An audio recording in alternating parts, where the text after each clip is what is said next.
mana saja. Layan YouTube, ini Liga Domestik kita. Ini adalah Liga kita, Liga Malaysia. Berita terkini. Baru-baru ini, dunia bola sepak Malaysia dikejutkan dengan berita bahawa penyerang kelahiran Argentina, Rodrigo Holgado, bakal menyertai skuad kebangsaan Harimau Malaya. Perkara ini didedahkan oleh jurulatih kelabnya, America De Cali, yang memaklumkan bahawa Holgado sedang dalam perjalanan ke Malaysia untuk menyertai latihan bersama pasukan kebangsaan. Langkah ini merupakan sebahagian daripada usaha Persatuan Bola Sepak Malaysia untuk memperkukuh skuad kebangsaan dengan pemain berdarah campuran yang layak mewakili negara. Walaupun proses naturalisasi pemain berdarah campuran adalah amalan biasa dalam bola sepak antarabangsa, sebahagian peminat bola sepak Indonesia ketika ini telah menunding jari dan menuduh Malaysia meniru strategi mereka. Kata-kata yang kurang enak didengari ketika ini adalah kata-kata dari segelintir fans Indonesia yang beranggapan bahawa Tunku Ismail merupakan seorang yang pandai menipu status kerakyatan mereka sebagai pemain yang memiliki pertalian darah bersama Malaysia. Lebih mengerikan lagi apabila Tunku Ismail dituduh memalsukan dokumen dan status kerakyatan mereka sebagai pertalian darah yang sah kerana TMJ merupakan individu yang kaya raya.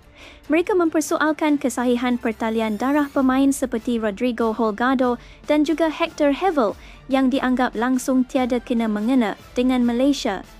Mereka mendakwa bahawa pemain-pemain ini tidak mempunyai kaitan langsung dengan Malaysia dan sebenarnya hanya dinaturalisasi oleh TNG dalam diam untuk memperkuat skuad kebangsaan. Namun dakwaan ini tidak berasas kerana kedua-dua pemain telah melalui proses pengesahan yang ketat oleh FM dan telah memenuhi syarat-syarat yang ditetapkan oleh FIFA untuk mewakili sesebuah negara. FAM telah mengambil langkah proaktif untuk mencari dan membawa masuk pemain berdarah campuran yang layak mewakili Malaysia. Selain Holgado dan Hevel, beberapa pemain lain seperti John Irazabal juga telah dikenal pasti dan dipanggil menyertai latihan bersama skuad kebangsaan. Langkah ini bertujuan untuk meningkatkan kualiti dan daya saing pasukan kebangsaan di peringkat antarabangsa, selari dengan matlamat jangka panjang projek revolusi TMJ untuk melayakkan diri ke kejohanan-kejohanan utama seperti Piala Asia dan Piala Dunia. Rodrigo Holgado dilahirkan di Buenos Aires, Argentina dan kini berusia 29 tahun. Beliau mempunyai pertalian darah dengan Malaysia melalui neneknya yang berasal dari negara ini. Ini menjadikan beliau layak untuk mewakili Malaysia di peringkat antarabangsa mengikut peraturan FIFA. Sementara itu, Hector Hevel seorang pemain tengah kelahiran Belanda. Dia juga telah disahkan mempunyai pertalian darah dengan Malaysia melalui ibunya. Beliau telah membuat penampilan sulung bersama Harimau Malaya pada Mac lalu dan berjaya menjaringkan gol dalam perlawanan tersebut. Jika bermain dengan FIFA, itu adalah bukti bahawa Rodrigo Holgado dan juga Hector Hevel merupakan pemain warisan Malaysia yang sah dan bukan tipu. Proses naturalisasi pemain berdarah campuran adalah satu strategi yang sah dan telah digunakan oleh banyak negara dalam usaha memperkukuh pasukan kebangsaan mereka. Tuduhan bahawa Malaysia menipu dalam proses ini adalah tidak berasas, sekaligus tidak menghormati usaha serta pengorbanan pemain-pemain yang benar-benar mempunyai pertalian darah dengan negara ini.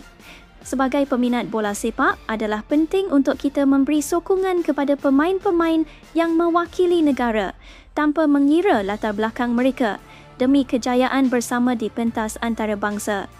Itulah isi-isi yang merangkumi kebenaran dan juga persoalan yang sedang bermain di fikiran anda, khususnya untuk penonton Indonesia. Kerana saya tahu penonton dari Indonesia juga sedang menonton video ini.